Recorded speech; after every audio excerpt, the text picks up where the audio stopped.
west and low pressure in the area, slight cooling trend hitting the central coast as some of that low pressure kind of passes over to the north of us. Here's a look at that coastline from earlier today. We saw some foggy conditions in those early morning hours, and then by the afternoon it cleared out pretty nicely after some drizzle on Saturday morning and those low clouds today. Here's a look at Morro Bay from earlier today. Thanks to Chris Allen for showing us that.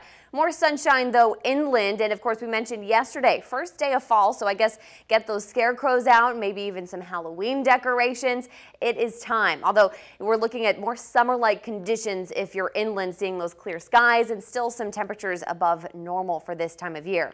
Now taking a look at the current conditions, as we mentioned, low pressure to the north of us here. Those showers that were in northern California now stretching through Salt Lake City right now. Here on the central coast, that marine layer starting to build back into that coastline and stretching into some of those coastal valleys as well. For the most part, you're seeing some clear conditions inland though. The rest of those current conditions, Santa Maria, mostly cloudy skies tonight into the high 50s, mid 50s in San Luis Obispo. Paso still at 72, Lompoc at 56 with mostly cloudy skies. Santa Barbara also cloudy at 60 degrees tonight. Those winds have died down quite a bit, allowing for some of those clouds to build back in. Still right around 14 miles per hour, that northwesterly wind in Paso though. So taking a look at some changes to be expected. We talked about that high pressure or low pressure sticking around. High pressure expected to build back in midweek before later in the week you see this low pressure kind of digging in here, and we're expecting to see another cooling trend on the way, and we have some other changes for late in the long-term forecast as well. But for now, we're taking a look at the next couple of days, the next 24, 48 hours, expecting less cloud coverage moving into tonight into early tomorrow morning. Still expecting some low clouds sticking around there. Into late Monday, early Tuesday morning, expect those clouds to return, hugging the coastline and clearing out pretty nicely by those afternoon hours. Midweek, we're seeing that high pressure build back in. We're seeing moderate winds expected, anywhere from 15, 25 miles per hour.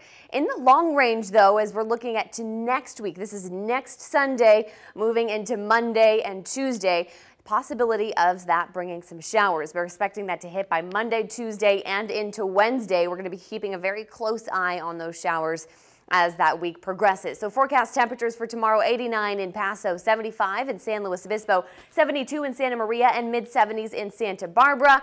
Low 50s overnight temperatures along the coast. Santa Barbara a bit warmer, closer to 60 degrees. 69 in Carpinteria, 71. Vandenberg, Orchid also in the low 70s. 5 cities area into the mid 60s. In Pismo, 70 in Arroyo Grande. Los Osos at 64. Avila Beach, mid 60s. Atascadero, low 80s. And North Coast into the high 60s. 5-day forecast, lots of partly cloudy skies, so some very fair weather conditions ahead for us and a beautiful week ahead. High 70s for Santa Maria, Santa Barbara into the mid 80s as those temperatures spike up just a tad as that high pressure builds back in. We're expecting Paso to see temperatures close to 100 degrees again Wednesday into Thursday, mostly sunny skies. San Luis Obispo, partly cloudy skies with temperatures into the mid 80s Wednesday into Thursday.